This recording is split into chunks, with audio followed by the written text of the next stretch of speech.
Morning HMS 7, it's great to see everyone back here on a Friday. Again, our main focus of Jumpstart is to go over 7 habits of highly effective people. Again, these are habits that should be practiced, all of them together, each and every day. We focus on one habit each month, but it is very important to understand that these habits should be practiced each and every day, all 7 of them. It all begins with being proactive. That's solving problems proactively. If you have a problem or a conflict with someone, be proactive about it in the sense, let's go find an adult, let's talk this out, let's get this figured out. If you have a problem in a classroom, you're struggling with a teacher, you're struggling with the information that's being presented there, go talk to the teacher, ask questions, seek out help, be proactive.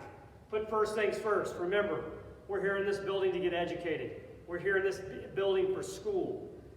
Put first things first. When you come in this building, focus on your academics, focus on your classes. You do that, you will find success each and every day. Begin with your end in mind. Show up every single day with an end goal. Approach your life with an end goal. Approach the fact that you want to be successful as you move throughout your life. Because if you practice these 7 habits each and every day, they're timeless. You'll do well at them. Again, begin with that end in mind each and every day. Think win-win. Help each other out. Be part of the solution, not the problem. I'll repeat that one more time. Be the solution, not the problem. Help people out. Find a way to help others out. By doing that, it resolves all conflicts. 5th one is about listening. Again, we've talked multiple times about the importance of listening. But remember, multitasking is going to hurt your ability to do well in class. So give your full attention to your teacher. Give your full attention to the assignment you're working on. Give your full attention to the people that you're working with. You'll find success. We've moved on to number 6, which is synergy. To synergize with each other. That's to work together as a team. That last one that we'll get to in the month of April, sharpening your saw, is all about self-care. That is about taking care of yourself, getting the right amount of sleep, eating right, having fun, laughing, doing things of that nature. But our main focus for this month is synergy. It's always important to remember that in order to develop these habits, you have to grow them. I'll repeat that one more time. To develop these habits and be successful, you have to grow them. Your brain, your body, they're all muscles. Time and effort is the start. If I want to be proactive, if I practice being proactive each and every day, I'll get better at being proactive. If I practice trying to listen better, by paraphrasing back what I hear, I will become a better listener. Again, these are things you're not born with, they're things you have to practice over time. If you don't find yourself becoming a better listener, if you find yourself not being proactive, start asking questions of yourself. What am I not doing that's preventing me from being proactive? What am I not doing that's preventing me from listening? What am I not doing that's preventing me from being a better team member? What is it about myself that I need to change? You are in control of your life. You are the leader of your life. Again, and we're not going to be perfect at this process. I think this is the most important piece. We are going to make mistakes. But the only way to grow from a mistake is to reflect on it. Reflect on the mistake you make, and then look back on it and figure out a way to grow from it. Don't beat yourself up, and come in with that purpose every single day. Hopefully to practice those 7 habits. Hopefully to get better at school. Moving on, again, our habit of the month for March is to synergize. That's a teamwork philosophy. Our historical example is the women's suffrage movement. It took women in the United States nearly a century to officially get the right to vote in this country. And it was done through the efforts of a large group of women who got together, organized together, and worked extremely hard to put pressure on politicians to grant them the right to vote.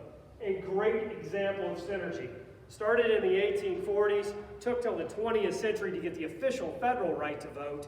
They were already voting in some states by the late 19th century, but the national right to vote happens about 100 years later. I want you to let that thing sink in.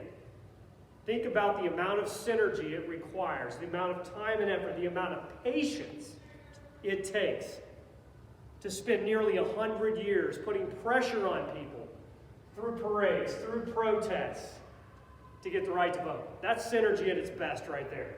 That is utilizing your differences and their equaling strengths and their value. And we'll get to it with our Fun Friday trivia as to why women were eventually valued in the United States. Not that they weren't, but that they were valued on a national level. Finding a better way of cooperating. And that brings us to our Fun Friday trivia. 2 questions here. In what year were women officially given the right to vote through the ratification of the 19th Amendment? And why where women eventually granted the right to vote in the United States on a national level. I want you to spend about 20 seconds thinking about those answers, relay those to your teachers. If you get them right, they will email Miss Evans and we will come around with lots of lovely candy to reward you for drilling our Fun Friday trivia. I say just Miss Evans, you can email me as well, only a joke there.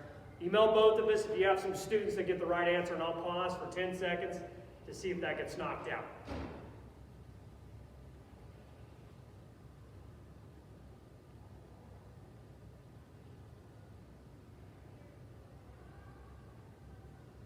If you hit 1920, bang, you got the first one right, 1920.